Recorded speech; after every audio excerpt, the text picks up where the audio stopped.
Hi, and welcome to Creepy Crime Story, where the darkest truths aren't imagined. They're real. They say it takes 48 hours before you report someone missing. Heather Lane waited just 8. Her sister Catelyn never missed a morning check-in, not in 17 years. But on June 20th, 2025, the line went dead. And in a small Pennsylvania town, silence was the first sign of something brutal. Bloomsburg isn't the kind of place where people vanish. It's the kind of place where everyone knows your dog's name, where a missed garbage pickup sparks more talk than local politics. That's what made the silence more alarming, not just for Heather, but eventually for law enforcement, the community, and the state forensic team that would come to trace a timeline darker than anyone first imagined. Catelyn Harp, 33, was reliable to a fault, routine-oriented, digitally visible. Life 360, Fitbit, Amazon activity, text threads, shared calendars. Catelyn didn't just live, she logged her life. That's what made her disappearance on a quiet Thursday in June not just unexpected, but statistically improbable. At 6:44 p.m. on June 19th, she messaged Heather a simple check-in. "Rough day, I'll call after dinner." The call never came, and by 7:08 a.m. on June 20th, her location, which had regularly updated for over 4 years, froze. Heather didn't panic. Not yet. She called, texted, waited. But when 11:01 a.m. passed with no word, she drove to Catelyn's house off East 7th Street. The car was there. The curtains were drawn. The front door locked. No signs of a struggle, but no signs of Catelyn either. What Heather did next was what law enforcement would later call procedurally premature, but evidentially correct. She filed a missing persons report within the hour. When officers arrived, they noted, Catelyn's vehicle was in the driveway. Her purse and keys were on the kitchen counter. Her phone was charging at the wall, untouched since the evening before. There was no note, no packed bag, and no signs she'd ever left the house at all. Inside the residence, nothing appeared disturbed. Cabinets closed, bed made, sink empty. But for Heather, it wasn't about what was missing. It was about what remained. Catelyn's morning coffee machine hadn't been used. Her Fitbit hadn't logged any motion since 10:58 p.m. the night prior. A toothbrush was left out with paste still clinging to the bristles. Local PD flagged the report as non-critical voluntary disappearance, per protocol. But Heather's insistence pushed the case up the chain to state police by day's end. She told them plainly, she wouldn't go quiet unless something made her. On June 23rd, State Trooper Amanda McHale reviewed the missing person file. She made note of 3 things. The timestamp of the last known Life 360 ping, 7:08 a.m., June 20th. The surveillance gap. Catelyn's doorbell camera had been offline for over 3 weeks. Vincent Harp, Catelyn's husband, had not initiated any contact with law enforcement. At this point, McHale initiated Tier 2 response, background checks, device pings, and an informal canvass of the immediate neighborhood. No witness placed Catelyn outside the house after the evening of June 19th. There was no ATM activity, no digital footprint, no cell tower bounce. From a procedural standpoint, the case profile was simple. A woman disappears from her home, leaves everything behind, no witnesses, no signs of exit, no struggle. But to those familiar with behavioral forensic modeling, that combination is not suggestive of a voluntary departure. It's suggestive of a controlled removal. The first procedural anomaly came 72 hours in. Surveillance footage was recovered from a gas station 2 blocks west. Time-stamped 2:14 a.m., June 20th, a dark-colored pickup truck, similar in build to a vehicle registered to Vincent Harp, is seen traveling east with an oversized object in the bed, partially covered. License plate unreadable, no visible driver. At the same time, financial activity showed Vincent's card had been used on the evening of June 21st at a local home improvement store. Items purchased, industrial gloves, nylon tarp, heavy-duty plastic storage box. When questioned, Vincent stated he was doing garage work and needed storage for tools. He did not mention Catelyn's disappearance unless prompted. Law enforcement had no probable cause to search the vehicle or premises, but they started building what they called a pretext trail. Surveillance logs, POS transaction records, geolocation data, everything built backward from the moment of disappearance. Catlin's cell tower data, pulled under emergency legal order, showed her phone never left the property. It stopped transmitting after 7:08 a.m. Forensic analysts confirmed the battery was fully charged, which meant the phone hadn't died. It had been physically turned off. That was the first forensic anomaly. The second would come from the garage floor. On June 23rd, under consent search, luminol revealed latent drag marks consistent with object displacement. Two parallel streaks from entry door to vehicle bay. State police collected carpet samples for chemical analysis. No blood, no DNA, but enough chemical disturbance for lab escalation. The note in the report read, "Vacuumed recently. Too clean. Suspicious absence." Later that day, Heather posted a Facebook statement. "Catlin didn't run. She didn't wander. If you saw or heard anything, message me. Not the cops. People talk more when it's family." It went viral, over 2,000 shares, but nothing surfaced. Because in this case, the story wasn't on the outside, it was buried. When investigators reviewed the missing persons intake for Catlin Harp, one omission stood out. Her husband had made no contact, no follow-up calls, no participation in the initial search. His name appeared only once, listed as spouse on file. By June 23rd, Pennsylvania State Police conducted their first in-person interview with Vincent Harp. It was brief. He stated that he and Catlin had argued the night of June 19th. He claimed he slept in the garage and hadn't seen her since. He didn't ask investigators if she was found. He didn't ask what steps had been taken. That was flagged in the report. Detectives began what they called structured passive monitoring. It's not surveillance. It's observation through data, commercial surveillance, financial movement, and signal activity. In cases like this, silence can be louder than cooperation. Vincent's credit card transactions showed a purchase made at 8:37 p.m. on June 21st at a hardware store in Danville, roughly 20 miles from Bloomsburg. The receipt included one 50-gallon heavy-duty plastic container, one roll of industrial tarp, two pairs of chemical-resistant gloves, zip ties. The cashier remembered nothing unusual.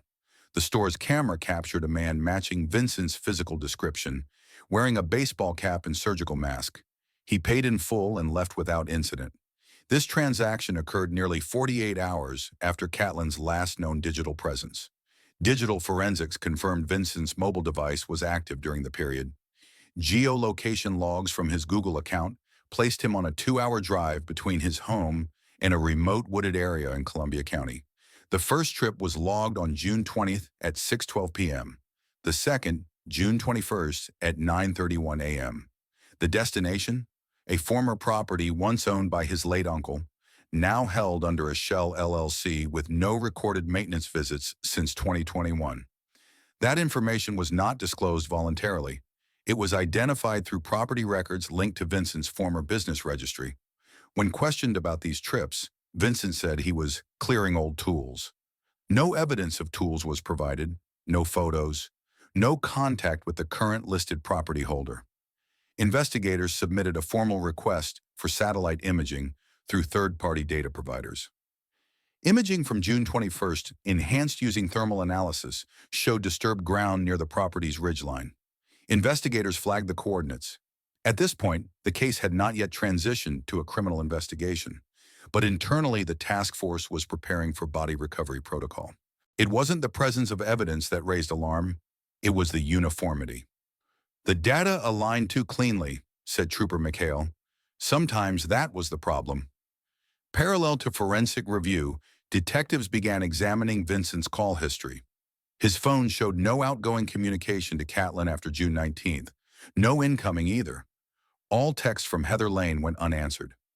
Records also showed the deactivation of Catlin's Ring doorbell system occurred June 1st, 19 days before she vanished. The system had been manually disabled via app, which required account login. The account was still registered to Catlin, but accessed multiple times from Vincent's known IP address. This wasn't coincidence, it was preparation. Statistically, domestic homicide cases show digital tampering pre-incident in less than 8% of scenarios. This one matched. Still, there was no physical evidence tying Vincent to foul play. The box, the ground, the trips, the transactions. They were pieces, not proof. Procedural limitations meant investigators couldn't act without judicial warrant or probable cause. That would take time, and time was collapsing. Meanwhile, Heather Lane began her own process, marking every location Vincent had visited in the last week. She drew a map by hand, labeled each stop. She asked one question investigators hadn't asked him directly. Why is your wife's life paused and yours isn't? By June 27, 2025, 1 week since the disappearance, official progress had stalled. Investigators had data, movement logs, and a profile of suspicious behavior. What they didn't have was a body, and without a body, it was still a missing persons case. Heather Lane didn't wait for that to change. Unable to obtain access to sealed warrant data, Heather began working from what she did have. Vincent's known addresses, property history, and old family land passed down from his uncle's estate. She reviewed the route history from Catlin's Life 360 logs and compared it to Vincent's past business registrations, cross-referencing these against satellite images, tax maps, and vehicle sighting reports from local tips posted online. She printed the Google map of Columbia County, pinned the known data points, and started tracing roads that cut through dense tree lines and dead zones. The kind of terrain that doesn't show up clearly on mobile apps. The path she focused on most was a crude logging trail between Ridgeway Road and an abandoned cabin site once leased by Vincent's uncle. At 6:41 a.m. on June 29th, Heather and a friend entered the forested area off public access easement. They followed coordinates based on a thermal imaging anomaly shared privately by an online acquaintance who worked in drone analysis. The heat signature had been faint but centered near an erosion ridge. Roughly 90 yards off the trail, Heather noticed a patch of disturbed soil near the base of a drop-off. Slightly embedded into the slope was a large metal container. The lid was tightly sealed. It matched the size and color of the storage bin listed in Vincent's June 21st purchase. There was no smell from a distance, but up close, decomposition had already broken the seal. Heather backed away. Her hands shook. She didn't open the lid. She made one call, not to police dispatch, but directly to the state investigator she had met days earlier. The audio transcript from her 911 transfer reads, "This is Heather Lane. I think I've found her." Troopers arrived on scene at 8:12 a.m. The area was cordoned off. Crime scene technicians conducted a surface assessment, marking depth, soil shift, and containment integrity. The box was removed whole. It was transported immediately to the state forensic lab under sealed chain of custody. Inside, the contents matched the missing person profile for Catlin Harp. Identification was initially made through a forearm tattoo documented in her medical records.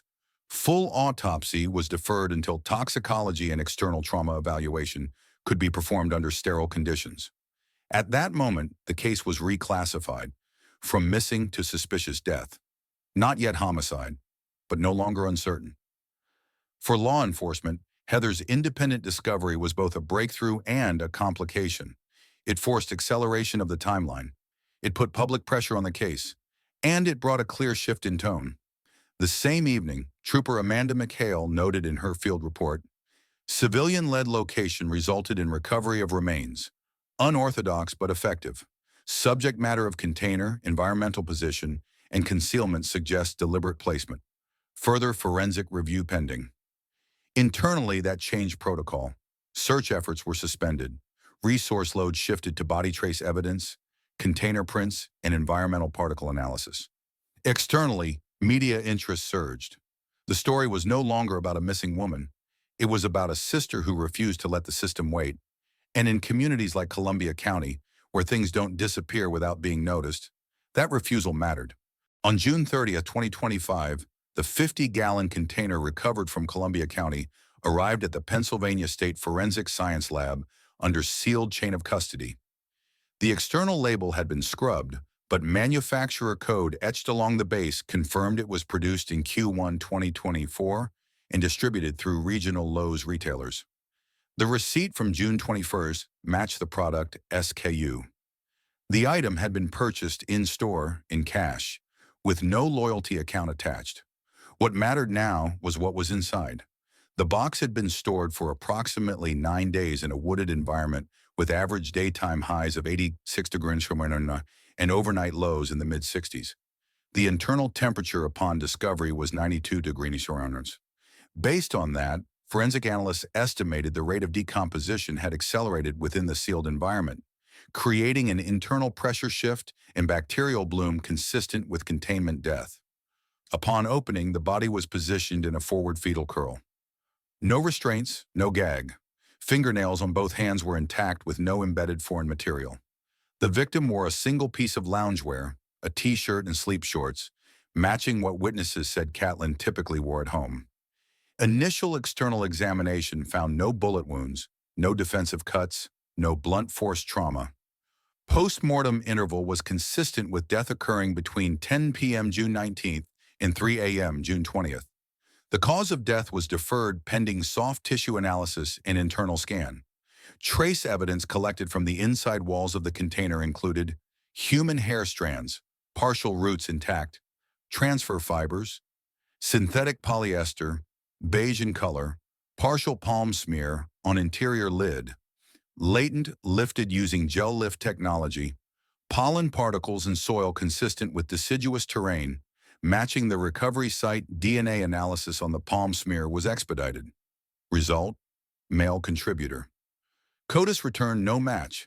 Analysts then compared it to Vincent Harp's known sample collected under voluntary request 3 days earlier. It was a full match. This wasn't presented publicly, not yet, but it redirected the trajectory of the investigation internally. The container also held a secondary anomaly: 2 small adhesive hooks mounted on opposite interior sides. These had no apparent function. No cords or tie-downs were found. Analysts theorized they were used to hold a lining in place, likely the tarp that was no longer present. The implication: the container had been prepared in advance, lined, then cleaned post-placement. No blood was detected, but blood absence in a death involving asphyxiation or suffocation is typical. Analysts focused instead on VOC readings, volatile organic compounds, emitted from the decomposition process. Samples were pulled from the box interior, showing a sealed-in compound buildup consistent with death in a closed, non-ventilated environment. Autopsy began July 1st at 6:01 a.m. State Medical Examiner Dr. Elaine Proctor conducted the procedure with crime scene technicians present. No bone fractures, hyoid bone intact but with pronounced hemorrhaging along cervical musculature, suggesting compression consistent with manual strangulation or positional asphyxia. Internal bruising around the nasal bridge and mandibles supported the latter. Compression death caused by pressure against the lower face, potentially from the container's lid itself, if the body was placed forcefully or if weight shifted during transport. Toxicology returned negative for narcotics, alcohol, or sedatives. No ligature marks were found, but reddening across the upper back indicated pressure contact, potentially the result of prolonged positioning against the box wall. One detail stood out: a semicircular abrasion behind the right shoulder blade. Analysts determined it matched the contour of a metal latch mechanism inside the box lid. This meant the body had shifted post-mortem, confirming movement occurred after death, likely during relocation. That legally eliminated the possibility of accidental death. Fingerprints lifted from the outer handles of the box included both Catlin's and Vincent's. Their patterns overlapped, but pressure angles suggested Catlin's were from casual handling, while Vincent's were consistent with forceful grip. Full palm, downward pull. Combined, the forensic data allowed investigators to construct a closed timeline. Catlin likely died during late evening hours of June 19th. She was moved into the container within 24 hours. The box was stored temporarily, then transported to the wooded location on June 21st. Exterior soil on the container base matched both Heather Lane's discovery site and the tread of a UTV registered to Vincent, sold days later. The medical report didn't include a single quote or assumption, but the implication was clear: the victim didn't leave. She didn't fall. She didn't run. She was placed deliberately, surgically, and silently. By July 2nd, the autopsy report was complete and submitted to the Columbia County District Attorney's Office. Charges were pending, but internally investigators moved forward under the classification: Homicide by concealment and compression. Post-mortem transport confirmed. And for the first time since June 20th, the case had something it hadn't had before: a body, a timeline, and a pattern that held under scrutiny. By July 2025, the Pennsylvania State Police had everything they needed: evidence, timeline, cause of death, and digital trail. What they didn't have yet was judicial movement. That changed the moment the full autopsy and forensic analysis report landed on the desk of Assistant District Attorney Carla Meeks. Within hours, the Columbia County DA's office authorized the drafting of an arrest affidavit, 6 pages, single-spaced, citing forensic findings, behavioral inconsistencies, and post-mortem concealment. The document wasn't written in emotion. It was structured in proof. The first section outlined the cause of death: compression asphyxia, with clear evidence of post-mortem relocation. The report noted internal bruising, thermal lock-in within the container, and soil patterns matching relocation from a secondary location. The second section focused on digital and transactional records. Vincent Harp's GPS history matched 2 trips to the same forested area where the container was found. His purchases at Lowe's, an industrial bin, gloves, tarp, matched the physical materials recovered or implied in the concealment method. The vehicle used for transport, a Polaris UTV, had been sold days later with no paper trail beyond a handwritten bill of sale. Investigators recovered trace fibers from the undercarriage after locating the buyer. The affidavit emphasized timing. Catlin's phone had not moved from the residence since June 19th. Her Fitbit showed a final movement spike at 10:52 p.m. that night, abrupt, followed by full cessation. There was no outgoing call, no emergency trigger. Her phone remained on charge. Data showed the Ring camera app was disabled June 1st, 3 weeks before her disappearance, via an IP traced to Vincent's home Wi-Fi. No accidental shutdown. It was logged in and turned off. The affidavit also included a pattern of omission. Vincent had never initiated a missing person report. He had not contacted Heather Lane. His interview statements to police were documented as vague, non-committal, lacking urgency. When asked directly about the container, he claimed not to know what the term heavy-duty bin referred to. That response was noted as evasive. For prosecutors, it wasn't one piece of evidence. It was the uniformity of all of them. Every line pointed in one direction. Nothing contradicted.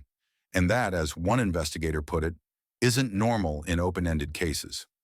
Just before noon, July 2nd, a judge signed the arrest warrant for Vincent Harp on 3 felony charges: criminal homicide, Title 18, Marv 2501, abuse of corpse, Title 18, Marv 5510, tampering with physical evidence, Title 18, Marv 4910.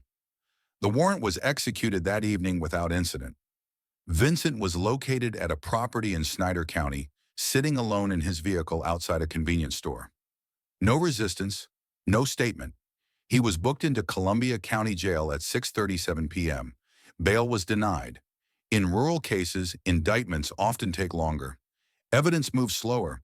But this case had a body, it had data, and it had a sister who refused to let her silence become the end of the story. From the outside, Catlin Harp had what looked like a stable life: a permanent address, steady job, a husband with no criminal record. But inside that routine was a long pattern of subtle red flags.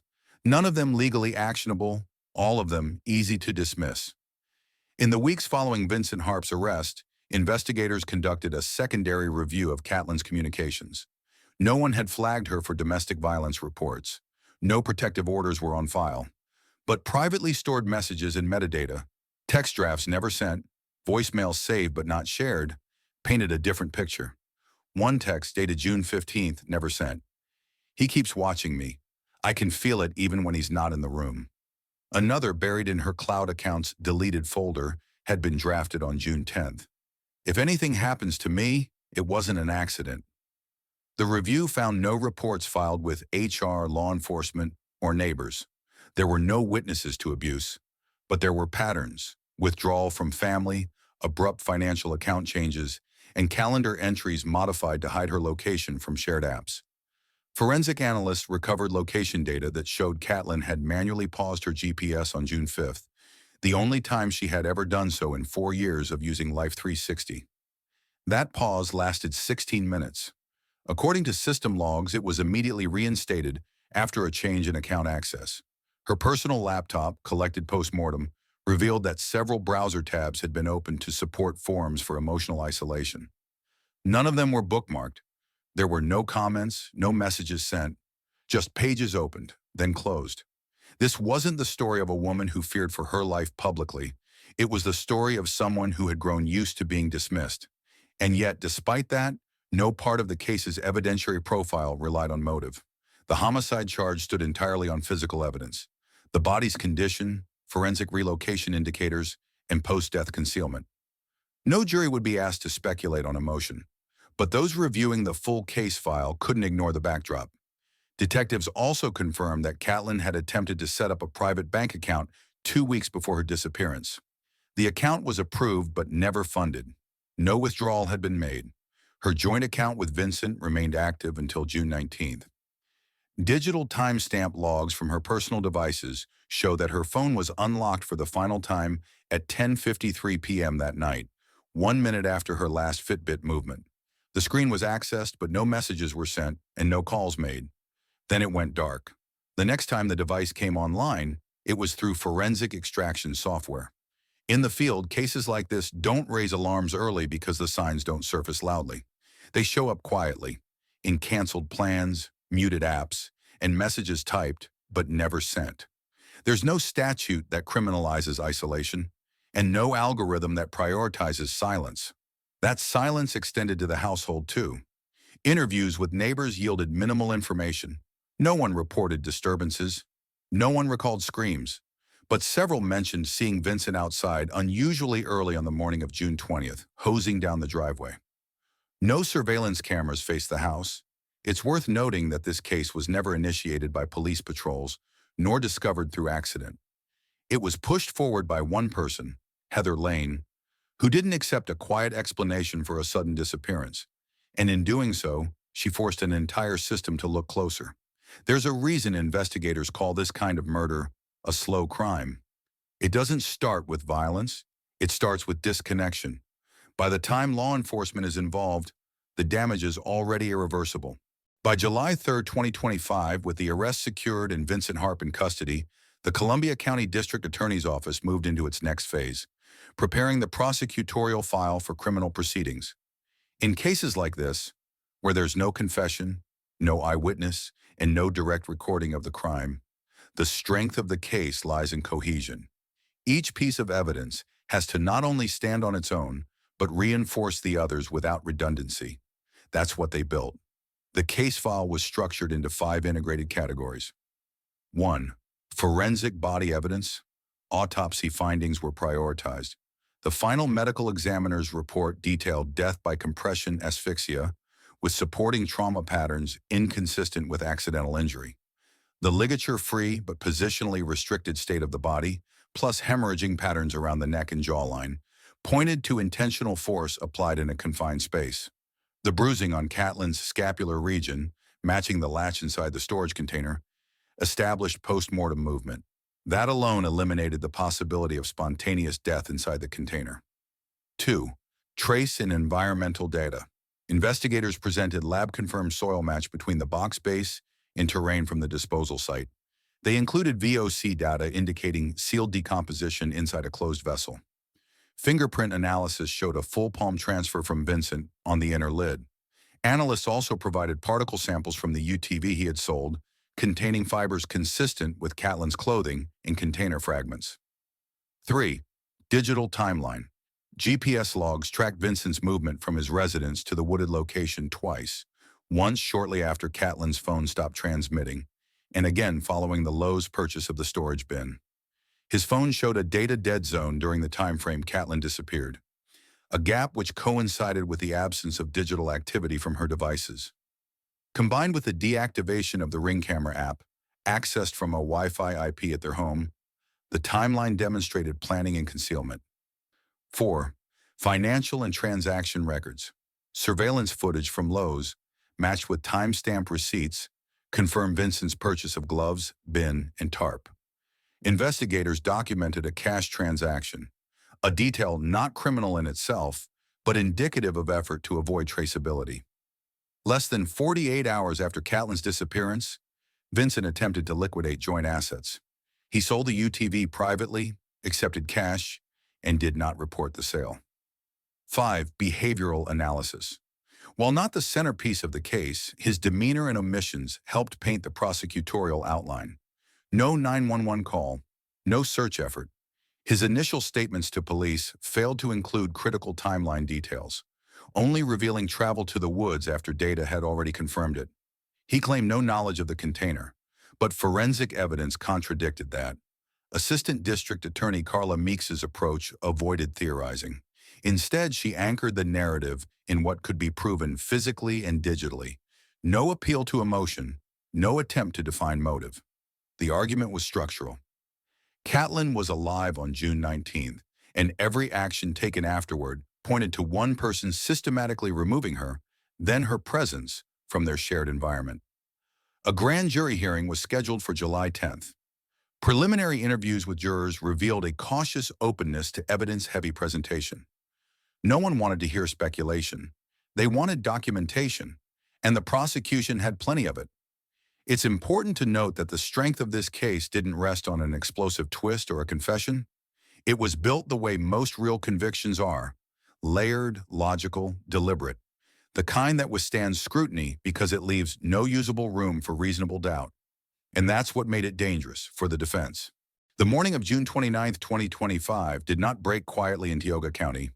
Less than 24 hours earlier, the Pennsylvania State Police had confirmed what many feared but hoped would never be true.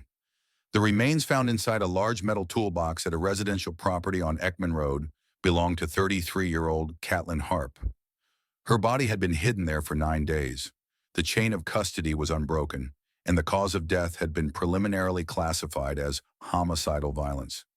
Her husband, James Harp, was already in custody, held without bail on charges of criminal homicide, abuse of a corpse, and tampering with evidence.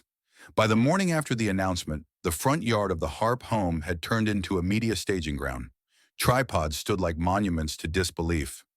Local residents stood behind caution tape, holding candles and photos. Some were silent, some whispered, but nobody claimed surprise. In small towns, secrets don't stay buried long, even if the bodies sometimes do. The DA's office, aware of the public attention and emotional weight surrounding the case, opted for a controlled approach. On July 1st, they held a brief but direct press conference. No theatrics, no speculation, just a firm acknowledgement of the charges and a commitment to justice. According to the prosecutor, digital forensic analysis had played a key role. Phone tower pings and GPS metadata placed James Harp at multiple critical locations, contradicting his earlier timeline. Forensic soil samples matched trace materials found inside the metal container, consistent with the wooded location where it had been discovered. A bloody towel recovered from the couple's basement carried partial DNA. Catlin's and an unknown secondary profile still under analysis. But this case was never going to rest solely on forensics. What made the Harp investigation stand apart wasn't just how methodically it had been built, but how deeply it had exposed the patterns leading up to it. Investigators reviewed over 18 months of incident calls, domestic disturbances, and witness statements from neighbors, friends, even teachers at the local school. Individually, the reports had seemed minor: shouting, slammed doors, lights turned off for days. But cumulatively, they painted a picture, one that law enforcement now acknowledged should have triggered earlier interventions. On July 2nd, Catlin's sister issued a public statement. She didn't mention James Harp by name. Instead, she spoke about silence. Too many women are made to feel that silence is safer, that reporting abuse invites more danger than enduring it. My sister deserved more than to die quietly in a box. She deserved to be heard while she was still alive. Across Pennsylvania and beyond, advocacy groups echoed the sentiment. One local shelter launched a campaign called "Say Her Name." Say something. Social media posts featured images of Catlin smiling with her students. She had been a substitute teacher for years. Donations to domestic violence hotlines spiked. The ripple had started. In the court system, the wheels turned slowly but steadily. A preliminary hearing had been scheduled for mid-July, and legal observers expected the prosecution to rely heavily on digital evidence, forensic analysis, and the physical container itself. At this stage, the Commonwealth had no reason to speculate motive publicly, nor did they need to. The facts spoke. Yet behind the facts stood an unspoken reality. The very thing used to conceal Catlin's body, a reinforced steel box, had inadvertently become the centerpiece of the truth. Investigators noted how well sealed it was, how deliberate its placement had been, and how easily it might have gone unnoticed. But one neighbor had caught a whiff of chemical odor. One sister hadn't ignored the silence, and one responding trooper had followed protocol, carefully and completely. The box meant to hide the crime became the evidence that illuminated it. From an investigative standpoint, the Harp case reaffirmed something often repeated in training, but less often seen in full clarity. Killers plan in haste, but evidence lingers in detail. Disposal methods, inconsistent timelines, digital footprints, and human gut instinct.